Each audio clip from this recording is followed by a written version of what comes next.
ne prends pas le risque de perdre l'onction de Dieu sur ta vie. Et on a besoin de cette direction de Dieu et de sa parole aussi pour avoir cette onction fraîche de son esprit. Depuis le début de l'année, on a vu que la parole de Dieu est notre boussole. Cette parole qui nous guide, qui nous conduit, qui nous équipe aussi pour affronter différentes épreuves, différentes tempêtes qui peuvent survenir, affronter des épreuves avec foi, avec force, avec courage. Cette parole de Dieu qui transforme nos cœurs, nos pensées pour refléter aussi la volonté de Dieu, nous appelle à agir avec fidélité, avec persévérance. Cette parole qui suscite la foi, qui suscite l'enthousiasme, qui suscite bien évidemment l'action et l'onction de Dieu. Cette parole qui, comme le dit Paul à Timothée dans 2 Timothée 3, verset 16, cette parole qui dit « Toute écriture est inspirée de Dieu ». Pas toute écriture, ce n'est pas le nouvelliste dont on parle, ce n'est pas le roman du coin, mais quand on parle de l'écriture, c'est avec ce grand E, c'est l'écriture, la parole de Dieu, la Bible. Toute écriture est inspirée de Dieu pour nous enseigner la vérité, pour nous en convaincre, parce qu'on peut savoir que c'est peut-être la vérité, mais encore faut-il en être convaincu, pour corriger les erreurs, parce que, on reste humain, parfois charnel, et on peut se tromper aussi, faire des erreurs, rectifier nos pensées. La parole de Dieu qui nous fait changer peut-être d'état d'esprit, elle nous aide à réformer notre conduite, elle nous rend capables de mener une vie juste. Sans cette parole de Dieu, c'est impossible de mener une vie juste. C'est juste impossible. On va peut-être être humaniste ou chercher à faire des choses par nos propres forces, mais c'est la parole de Dieu qui nous rend capables une vie juste conforme à la volonté de Dieu. Pas une vie juste selon les standards humains, selon la loi simplement. Et c'est important. Et toute cette année, vous savez bien qu'on est dans ce voyage au cœur des Écritures aussi. Et on cherche aussi à s'encourager mutuellement dans la lecture du Nouveau Testament. Évidemment, on ne vous interdit pas de lire l'Ancien Testament, rassurez-vous, mais de lire le Nouveau Testament ensemble, un chapitre par jour, sur 5 jours par semaine, et à la fin de l'année, on aura lu tout le Nouveau Testament. Il y a des petits guides encore de lecture, des petits plans de lecture que vous pouvez trouver sur notre site internet. Et je crois que Dieu a donné sa parole comme guide, sa parole qui nous éclaire, comme un guide parfait pour nous enseigner, nous corriger, pour nous façonner. Et il ne suffit pas de connaître la parole de Dieu, on est aussi appelé à lui obéir. À lui obéir. Et aujourd'hui, donc, on va voir à travers l'histoire de Saül qui a été le premier roi en Israël, premier roi que Dieu avait donné à Israël, au travers de l'histoire de Saül, comment la désobéissance, l'impatience, l'orgueil peuvent nous faire perdre l'onction de Dieu. Saül, donc, qui a vécu plus de 1000 ans avant Jésus-Christ. Et on va voir combien l'onction de Dieu est un privilège, mais aussi une responsabilité. Saül avait l'onction de Dieu. Il a reçu cette bénédiction, mais il a perdu cette onction, il a perdu la bénédiction. Et ce n'est pas un simple don, une capacité humaine, mais c'est une marque de Dieu qui équipe et qui qualifie une personne pour accomplir la volonté de Dieu. Et l'onction ne dépend pas seulement de notre talent ou de nos capacités, mais avant tout de notre obéissance et de notre fidélité à Dieu. Dans Jean 15, 16, Jésus va dire « Ce n'est pas vous qui m'avez choisi, mais c'est moi qui vous ai choisi. Et je vous ai établi, afin que vous alliez, que vous portiez du fruit et que votre fruit demeure. Alors ce que vous demanderez au Père en mon nom, il vous le donnera. » Jésus est en train de dire, ce n'est pas vous qui m'avez choisi, mais moi je vous ai choisi. Je vous ai établi. C'est-à-dire qu'on a reçu cette onction, mes frères et sœurs.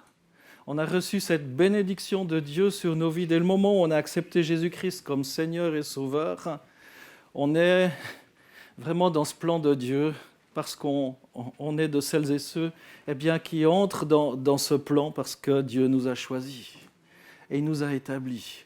Et si on est établi pour porter du fruit, c'est parce qu'on a reçu son esprit, l'esprit de Dieu, pour pouvoir porter du fruit. Pas juste pour dire, tiens, j'ai le stempel, je suis chrétien, je suis sauvé. Mais on a ce stempel justement, non seulement pour être sauvé et puis dire, youpi, maintenant c'est bon, j'ai le minimum vital, mais c'est aussi pour pouvoir porter du fruit. Et la question clé que va susciter ce message, eh bien, est-ce qu'on est en train de marcher dans l'onction, sous l'onction de Dieu, ou est-ce qu'on est en train de mettre en danger cette onction par notre manière de vivre? Et Saül a mis en danger son onction par sa manière de vivre. Donc ce matin, on va voir l'importance de l'obéissance à Dieu, les conséquences aussi de la désobéissance et l'importance, encore une fois, de choisir l'obéissance afin de conserver cette onction de l'Esprit de Dieu sur nos vies. Je ne sais pas comment vous êtes familiarisés avec la parole de Dieu, mais pour traiter, comme je l'ai dit, de ce point, on va se tourner vers le livre de Samuel, 1 Samuel 13. Peut-être certains, tout de suite, vous savez où ça se trouve, d'autres, peut-être pas, mais je vous encourage à lire vos Bibles, peut-être même dans une version papier. Une version papier que vous pouvez surligner, que vous pouvez souligner, où vous sentez aussi les pages, vous voyez les chapitres défiler, et vous avez une vision un petit peu plus globale de l'ensemble. Une Bible qui est souvent méconnue, peut-être par beaucoup de personnes. On sait, on l'a de multiples façons. Si vous n'avez pas de Bible, d'ailleurs, on est prêt à vous en offrir une, parce qu'on considère aussi l'importance de lire la Bible. Mais dans la Bible, il y a beaucoup de chapitres, mais ça ne fait pas si peur que ça. Comme j'ai dit, pour lire le Nouveau Testament, eh bien, il suffit de lire un chapitre par jour, 5 jours par semaine. Sur une année, vous avez lu tout le Nouveau Testament, ce n'est pas grand-chose, c'est 3 minutes, pas beaucoup plus, par jour en moyenne. C'est un peu plus de 30 versets par jour en moyenne. La Bible, l'Ancien Testament, si on regarde selon l'ordre traditionnel aussi de nos Bibles, eh bien, est composée de différentes sections qu'on appelle le Pentateuque. Penta de 5 et Teuque, c'est le tube, le tuyau qui contient voilà, le livre. Enfin, c'est difficilement traduisible en français. C'est la Genèse, l'Exode, Lévitique, Nombre, Deutéronome, ou les 5 livres de Moïse, attribués à Moïse. Il y a 12 livres historiques, Josué, Juge, Ruth, 1, 2 Samuel, c'est là qu'on va aller. Donc, ce n'est pas très loin après le début de votre Bible. 1 Samuel, 1, 2 Samuel, 1, 2 Rois, 1, 2 Chroniques, Esdras, Néhémie, Esther. Après 5 livres dits poétiques, Job, Psaume, Proverbes, Ecclésiaste, Cantique des Cantiques. Il y a des livres prophétiques, on dit les grands prophètes, ou les petits prophètes, Isaïe, Jérémie, Lamentation, Ézéchiel, Daniel. Donc vous trouvez tout ça dans votre Bible en principe. Elle est dans cet ordre-là traditionnel grec. Après, il y a l'ordre hébreu. Alors certaines Bibles utilisent cet ordre-là avec la loi, la Torah, donc Genèse, Exode, Lévitique, Nombre, Deutéronome. Après les Nébim, les prophètes antérieurs, donc les vieux et les postérieurs, ceux qui viennent après. Et là, on a juste enlevé, si vous regardez, ça commence Josué, Juge, il manque Ruth. Là, elle vient un petit peu plus tard. On la met plus tard ici, dans les Ketumim, les écrits. Donc, c'est différentes façons de répertorier les livres dans l'Ancien Testament. En principe, dans vos Bibles, ça sera l'ordre traditionnel grec, mais ça ne change rien. C'est juste pour vous dire que dans votre Bible, il y a tout ça, et bien plus encore. Lisez-la. Ça fait tellement de bien. Et le Nouveau Testament, là, voilà. Les évangiles, les épîtres de Paul, les épîtres prophétiques aussi, les épîtres, et plutôt prophétiques, l'Apocalypse, qui veut dire révélation. Ça ne veut pas dire fin des temps ni cataclysme, c'est révélation. Révélation de Jésus-Christ. Donc voilà, petite parenthèse fermée. On se retrouve donc dans Samuel. Maintenant, vous savez tous où ça se trouve. Samuel se retrouve ici, en 2 Samuel, super. Donc, si vous avez une Bible, vous pouvez l'ouvrir et on lira tout à l'heure ce texte-là. Donc, dans 1 Samuel 13, on va voir l'importance de l'obéissance et on est à un moment clé de l'histoire du peuple d'Israël. Et après que les Israélites ont demandé un roi pour être comme les autres nations, en fait, ils veulent être comme les autres. Ils ne se contentaient pas juste de la parole de Dieu, ils voulaient être comme les autres nations. Donne-nous un roi. Vous trouvez ça dans 1 Samuel 8. Dieu leur a donné Saül, un homme grand, impressionnant, mais son cœur n'était pas attaché à l'obéissance de Dieu. Pourtant, il va recevoir l'onction de Dieu. Les Philistins, ennemis redoutables d'Israël, rassemblent une immense armée pour attaquer le peuple de Dieu. Et face à cette menace, eh bien, ils ont peur, évidemment. Les soldats israélites, pris de peur, commencent à fuir, à abandonner Saül. Et Samuel, le prophète de l'Éternel, avait donné une instruction claire à Saül, attendre 7 jours son arrivée avant de faire un sacrifice à Dieu, puis finalement avant d'aller au combat. C'était pareil d'ailleurs dans Samuel 10, verset 8, où Samuel avait donné l'onction à Saül. Déjà, il avait versé la corne d'huile, puis il a dit tu attendras encore 7 jours avant que j'arrive.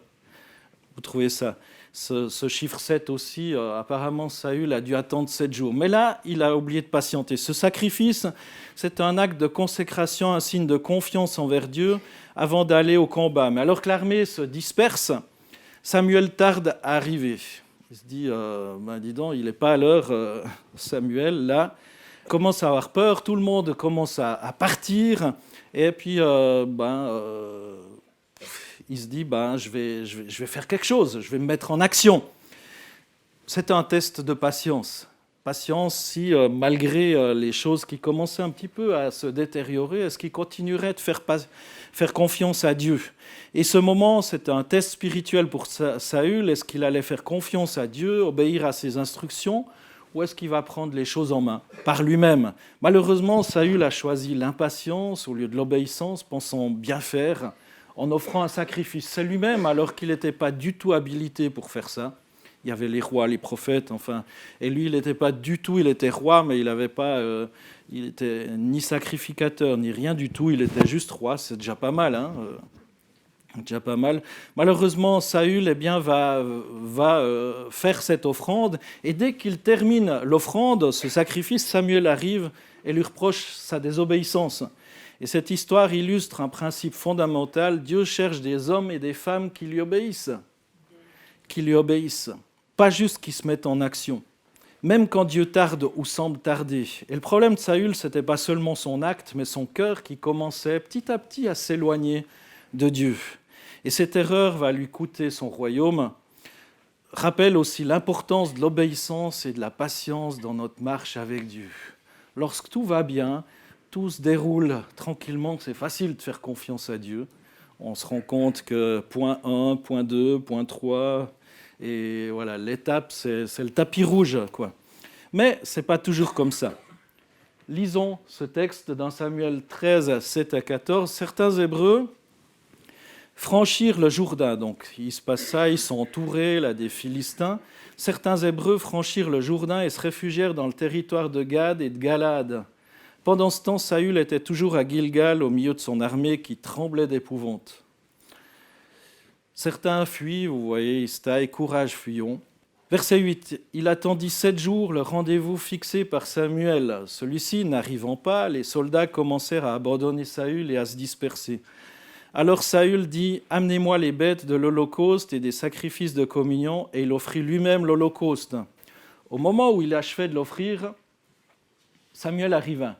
Saül alla à sa rencontre pour le saluer. Samuel lui demanda, « Qu'as-tu fait » Saül répondit, « Quand j'ai vu que mes soldats se dispersaient loin de moi, que tu n'arrivais pas au rendez-vous fixé et que les Philistins étaient concentrés à Michmash, je me suis dit, les Philistins vont tomber sur moi à Gilgal avant que j'aie pu implorer l'Éternel. Alors je me suis fait violence et j'ai offert l'Holocauste. » Samuel dit à Saül, « Tu as agi comme un insensé. Tu n'as pas obéi au commandement que l'Éternel ton Dieu t'avait donné. Si tu l'avais fait, l'Éternel aurait affermi ton autorité royale sur Israël et il aurait fait en sorte que tes descendants y gardent pour toujours la royauté. Mais puisque tu as désobéi aux ordres de l'Éternel, ta royauté ne subsistera pas. L'Éternel a décidé de se chercher un homme qui corresponde à ses désirs et de l'établir chef de son peuple. » L'histoire de Saül illustre parfaitement les dangers de l'impatience et de la désobéissance. Pas facile, hein, d'attendre, surtout dans ces circonstances-là. Imaginez, il y a toute une armée qui est là, les soldats commencent à tous fuir, et là il se dit aïe aïe aïe, oui oui oui. Saül et son armée attendaient Samuel pour offrir un sacrifice avant d'aller combattre les Philistins. Et Samuel avait donné une instruction claire, attendre 7 jours son arrivée. Là ils étaient déjà au 7e jour, hein. Et il se dit, bon maintenant c'est bon, j'ai attendu les 7 jours, je me fais violence, comme c'est dit dans ce texte, j'aime bien. Mais alors que l'attente se prolongeait et que les soldats commençaient à s'impatienter, Saül a pris l'initiative d'offrir lui-même ce sacrifice. Et ça a été vraiment une erreur fatale pour Saül. Saül a cru que le rituel était plus important que l'obéissance. Finalement, il fallait faire ce truc comme un porte-bonheur, où il ne l'a pas fait dans l'état d'esprit de rendre un culte à Dieu, il l'a fait dans l'état d'esprit du porte-bonheur. Il faut que je fasse ça. Il a pensé que le sacrifice allait garantir la victoire, alors que c'était son obéissance qui comptait aux yeux de l'Éternel. Tu as agi comme un insensé. Lui dit Samuel, tu n'as pas obéi au commandement que l'Éternel, ton Dieu, t'avait donné. Et pour nous aussi, il est parfois facile aussi de justifier nos choix par des excuses rationnelles. J'étais sous pression, j'avais pas le choix. Si j'avais fait ça, j'aurais perdu ma place de travail. Si j'avais fait ça, j'aurais dû payer plus d'impôts. Si j'avais fait ça,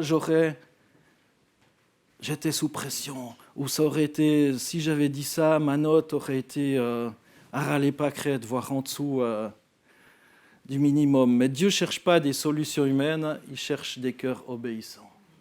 Et c'est avec un cœur obéissant que Dieu veut faire un miracle. L'obéissance, même quand elle semble illogique ou inconfortable, vaut mieux que nos propres stratégies. Alors est-ce qu'on est tenté d'agir par impatience au lieu d'attendre l'accomplissement du plan de Dieu? Attendre le timing de Dieu. Donc l'importance de l'obéissance à Dieu. Deuxième chose, les conséquences, parce qu'il y aura des conséquences catastrophiques pour Saül, mais non seulement pour Saül, aussi pour toute sa famille, toute son ethnie aussi. Les conséquences de la désobéissance. Dans 1 Samuel 16, on voit que Saül n'a pas seulement désobéi une fois, il a développé une attitude d'indépendance, qu'il a progressivement éloigné de l'onction de Dieu, que Dieu lui avait donnée par la main de Samuel. Pour rappel, c'est pas juste, il y a eu un mauvais roi pour préparer pour David. Ça, c'est un raccourci qui est un peu faux, désolé. Pour rappel, Saül était un choix de Dieu. Regardez ce que la parole de Dieu elle dit. Saül était le choix de Dieu. Même si on sait, nous, la suite, on sait que il devait y avoir David et que de David, il viendrait Jésus aussi. Oui, on sait tout ça. Mais Saül était quand même le choix de Dieu. 1 Samuel 10:1. Samuel prit une fiole d'huile qu'il versa sur la tête de Saül. Il l'embrassa et dit, « L'Éternel t'a désigné par onction pour que tu sois le chef de son héritage. » Ce n'était pas du cinéma, mes amis. Et Dieu nous désigne aussi par onction. Verset 6, « L'Esprit de l'Éternel viendra sur toi, tu prophétiseras avec eux. » Donc il cherchait les ânesses de son père qui étaient perdus, et tu deviendras un autre homme. Lorsque ces signes seront réalisés pour toi, fais ce que tu trouveras à faire, car Dieu est avec toi. Et verset 9, dès que Saül eut tourné le dos pour se séparer de Samuel, Dieu lui donna un autre cœur et tous ces signes s'accomplirent le même jour. Saül était le choix de Dieu. Vous êtes le choix de Dieu aussi. Vous êtes le choix de Dieu. Saül n'a pas choisi d'être roi.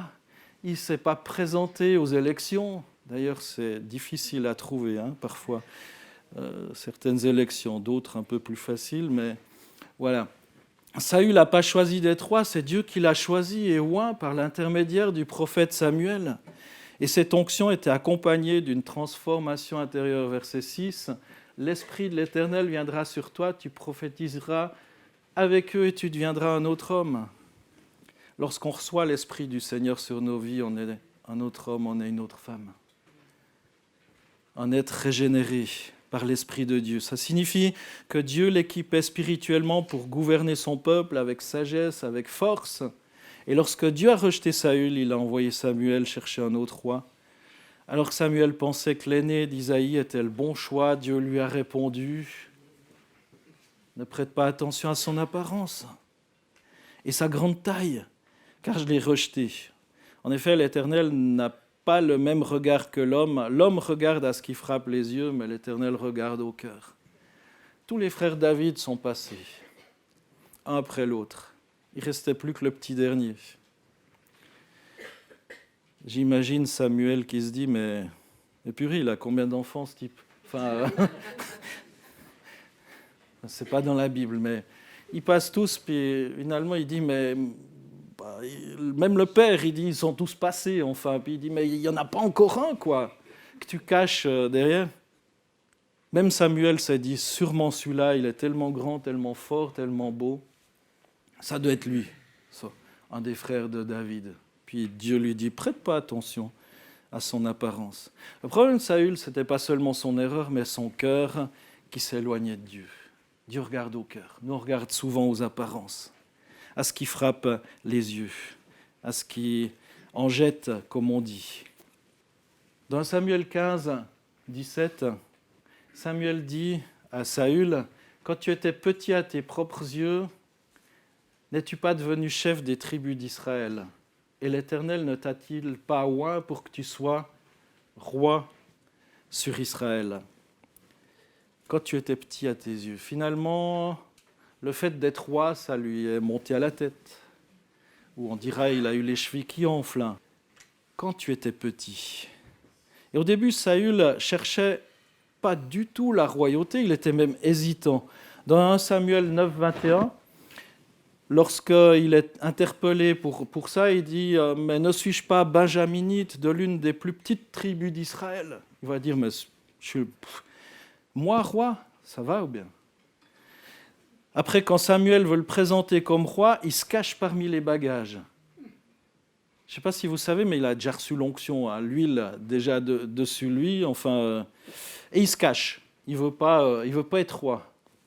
Au début, Saül se considérait comme un serviteur dépendant de Dieu, et c'est cette humilité qui l'a qualifié pour la royauté.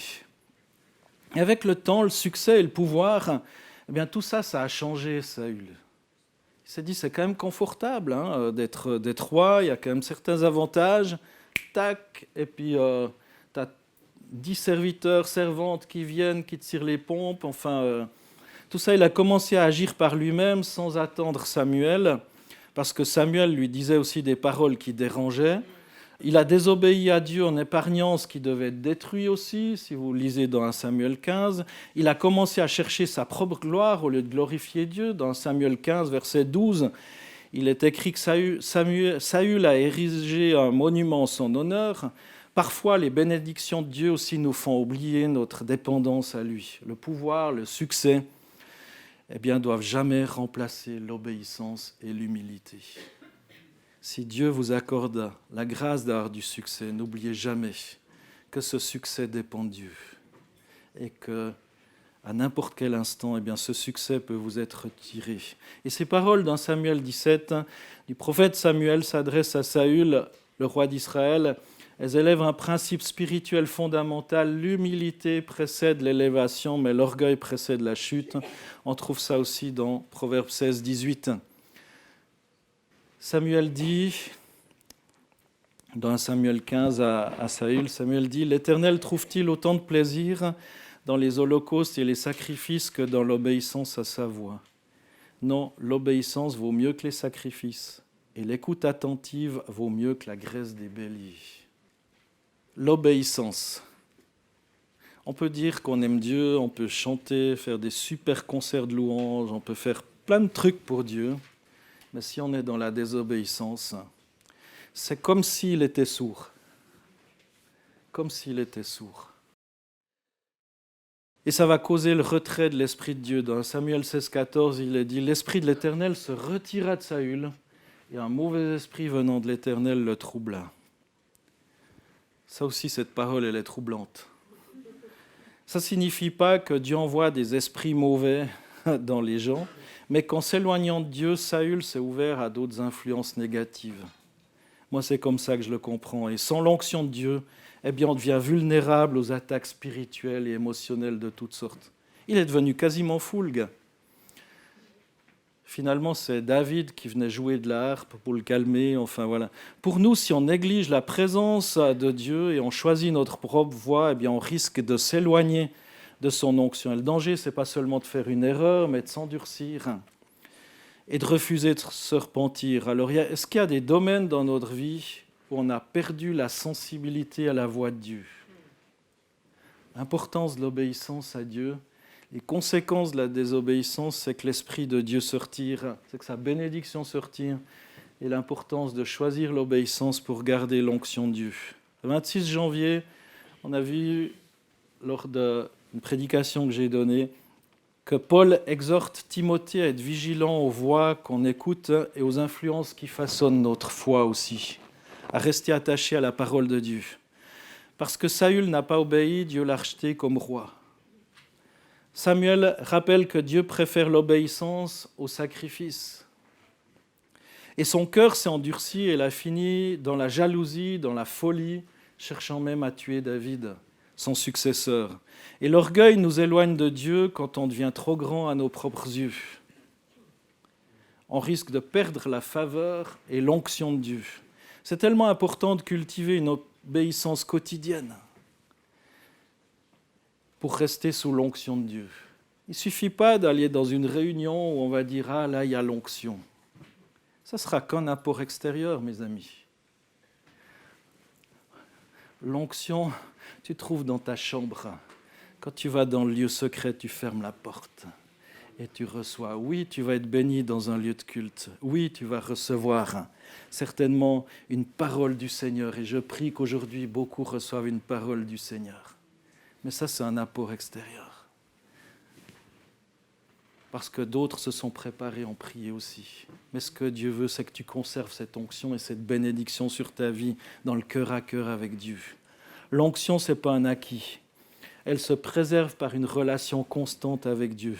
Choisis l'obéissance, reste humble pour conserver l'onction. Jacques 4,6, Dieu résiste aux orgueilleux, mais il fait grâce aux humbles. Alors, souvenons-nous d'où nous venons. Saül a complètement oublié d'où il venait. Et c'est pour ça que Samuel lui a dit « Quand tu étais petit à tes propres yeux, n'es-tu pas devenu chef des tribus d'Israël ? N'es-tu pas devenu ? Souvenez-vous d'où vous venez. Souvenez-vous d'où vous venez. Se souvenir d'où on vient comme Saül au début. Rester dépendant de Dieu. Le succès ne doit jamais nous faire oublier la source de notre bénédiction. Même si vous priez, et selon la parole de Dieu, qu'il y a des malades qui sont guéris. Ce n'est pas vos mains. Ce n'est pas parce que vous êtes un chrétien XXL que ça se passe. C'est parce que Dieu vous a simplement mis l'onction. Mais si ça vous prend la tête et que c'est parce que vous êtes tellement... Finalement, les gens courent vers vous plutôt que vers Dieu. Cette onction, eh bien, va vous enfler et vous emporter aussi bien loin de la gloire de Dieu. Restez dépendants de Dieu. Obéir avant tout. L'obéissance vaut mieux que tous les sacrifices. Devenez jamais trop grand à vos propres yeux. Dieu nous appelle à l'humilité. Alors ce matin, on a vu l'importance de l'obéissance à Dieu. Conséquence de la désobéissance et l'importance aussi de rester dans cette obéissance afin de garder l'onction de Dieu. L'histoire de Saül nous rappelle que l'obéissance à Dieu est essentielle pour conserver son onction et sa faveur. Mais pour obéir, on a besoin de cette boussole. On a besoin de cette boussole. Et cette boussole, c'est la parole de Dieu, c'est l'Esprit de Dieu. Si vous faites fi de la parole de Dieu, si vous ne vous nourrissez pas de la parole de Dieu, vous allez devenir des anorexiques spirituels. Vous allez devenir des chrétiens mystiques. Vous allez inventer des trucs que Dieu n'a même pas dit. Et vous allez courir après des réunions et après des bénisseurs, des prophètes de tout genre. Vous allez même dépenser de l'argent pour recevoir une prophétie ou comme ça. Certains appellent même des fois des prophètes et doivent donner une petite pièce pour la prophétie ou autre. J'ai même entendu des pasteurs qui prient pour des gens et après ils susurrent dans l'oreille « Oublie pas la dîme de la prophétie ». Je m'excuse, ça vous ne trouverez jamais dans la parole de Dieu, mes frères et sœurs. Vous ne trouverez jamais dans la parole de Dieu ce genre de choses. C'est gratos. C'est gratos. Même face aux pressions, aux défis, on doit choisir de rester fidèle à la parole de Dieu dans son timing. L'impatience, l'orgueil, la désobéissance nous éloignent de Dieu et nous rendent vulnérables aux influences négatives. Et pour préserver l'onction du Saint-Esprit sur nos vies, c'est indispensable de cultiver une relation d'humilité et de dépendance envers Dieu en mettant toujours l'obéissance avant nos propres plans et nos ambitions. Vous voulez une direction ? Lisez la Bible, qui va vous donner le nord, le sud, l'est, l'ouest, et qui permettra que vous ne soyez pas à l'ouest. Et cette parole de Dieu, elle est inspirée, elle est là pour nous enseigner la vérité, pour nous guider, pour nous convaincre, pour nous corriger, pour rectifier nos pensées, elle nous aide. Alors ne prends pas le risque de perdre l'onction de Dieu, reste fidèle, demeure dans sa présence et marche selon sa parole. Amen. Jésus, merci pour ta parole qui est la vérité. Merci Seigneur Jésus, parce que tu nous aides à garder le cap.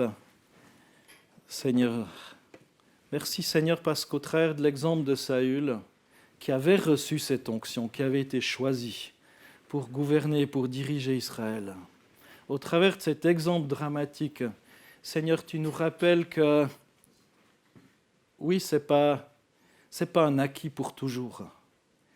Seigneur, on a besoin de rester fidèle. On a besoin de rester humble. Et Seigneur, oui, on voit ces conséquences dramatiques. Aide-nous, Seigneur, à ne pas juste constater ce que certains ont fait et ont peut-être mal agi, Seigneur. Mais aide-nous à rester fidèles. Aide-nous à avoir un cœur pur. Aide-nous à savoir quelle est ta volonté aussi au travers de ta parole, au travers de la méditation, de la lecture de ta parole. Merci, Seigneur Jésus, parce que ta parole, elle est puissante et elle ne revient pas à toi sans effet. Seigneur, merci parce que c'est ta parole qui suscite la foi. Merci parce que c'est ta parole qui console. Merci parce que c'est ta parole qui restaure. Et ce matin, Seigneur, je te prie, Seigneur, pour nous tous dans ce lieu de culte, afin qu'on aime ta parole, qu'on puisse s'en nourrir. Seigneur, ta parole est comme une nourriture, comme du miel sur nos lèvres, comme dit David. Oui, Seigneur, qu'on aime ta parole, même s'il y a certaines choses qu'on ne comprend pas, qui nous bousculent. Seigneur, donne-nous d'aimer ta parole, de lire et de continuer de lire ta parole, nous encourager, Seigneur, et de rester fidèles. Seigneur, à tes ordres, fidèle à ton esprit, Seigneur. Garde-nous, Seigneur, de l'orgueil. Garde-nous d'oublier d'où on est venu. Garde-nous, Seigneur, de juger aussi les autres, Seigneur, mais qu'on puisse examiner notre cœur et te donner le droit d'examiner nos cœurs. Bénis mes frères et sœurs, encourage-les ce matin. Au nom de Jésus, j'ai prié. Amen.